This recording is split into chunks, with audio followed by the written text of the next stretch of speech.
എല്ലാവർക്കും നമസ്കാരം. നമ്മൾ ഇന്ന് കാലവർഷം അതിശക്തമായിട്ട് മുന്നോട്ട് പോയിക്കൊണ്ടിരിക്കുകയാണ്. അപ്പോൾ രണ്ട് കാര്യങ്ങൾ നിങ്ങളൊന്ന് ഓർമ്മപ്പെടുത്താൻ വേണ്ടിയാണ് ഈ വീഡിയോയിൽ വന്നിട്ടുള്ളത്.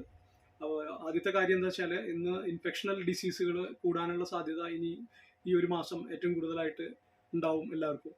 അപ്പോൾ അത് വരാതിരിക്കാൻ നമ്മുടെ ശരീരത്തിനെ ആൽക്കലൈൻ നേച്ചറിലേക്ക് മാറ്റി കഴിഞ്ഞാൽ നമ്മുടെ ശരീരത്തിൽ അസിഡിക് എൻവയോൺമെൻറ്റിലുള്ള ഇൻഫെക്ഷണൽ ബാക്ടീരിയ, ഫംഗസ് അങ്ങനെയുള്ള ഇതൊന്നും നമ്മുടെ ശരീരത്തിലേക്ക് പ്രവേശിക്കാനുള്ള സാധ്യത വളരെ കുറവാണ്. അപ്പോൾ നമ്മുടെ ശരീരം 80% നമ്മുടെ ശരീരത്തിൽ വെള്ളമാണ്. ആ വെള്ളത്തിന് ആൽക്കലൈൻ നേച്ചറിലേക്ക് മാറ്റുക. പറ്റുമെങ്കിൽ ദിവസം ഉച്ചസമയങ്ങളിൽ സംഭാരം കുടിക്കുകയാണെങ്കിൽ വളരെയധികം നന്നായിരിക്കും. അപ്പോൾ നമ്മുടെ ബോഡി ആൽക്കലൈൻ നേച്ചറിലേക്ക് മാറാനുള്ള സാധ്യത കൂടുതലാണ്. നമ്മുടെ ബ്ലഡിൻ്റെ pH 7.3 ആണ്. ആ pHൽ മുകളിലേക്ക് പോയി കഴിഞ്ഞാൽ ആൽക്കലൈനും, താഴത്തേക്കാണെങ്കിൽ അസിഡിക്കുമാണ്. അപ്പോൾ ആൽക്കലൈൻ നേച്ചറിൽ ബോഡി മെയിൻറ്റെയിൻ ചെയ്യാൻ സാധിക്കുമെങ്കിൽ നിങ്ങളുടെ ശരീരത്തിൽ വൈറസ്, ഫംഗസ്, ബാക്ടീരിയ പോലുള്ള അസുഖങ്ങൾ ഈ കാലഘട്ടത്തിൽ, ഈ വരുന്ന 15-20 ദിവസത്തിനുള്ളിൽ നിങ്ങൾ എല്ലാവർക്കും പനി വരാനുള്ള സാധ്യത കൂടുതലാണ്. അപ്പോൾ അതൊക്കെ നമ്മുടെ വീട്ടിൽ നിന്നും ഒഴിവാക്കാനും നമ്മൾ ആരോഗ്യത്തോടു കൂടി ഇരിക്കാനുള്ളൊരു സാഹചര്യം എല്ലാവരും ക്രിയേറ്റ് ചെയ്യുക.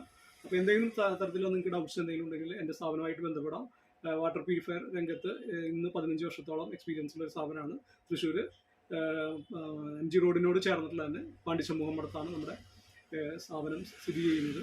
എന്ത് ഡൗട്ട്സ് ഉണ്ടെങ്കിലും നിങ്ങൾക്ക് എന്നെ നേരിൽ കോൺടാക്ട് ചെയ്യാം. നന്ദി, നമസ്കാരം.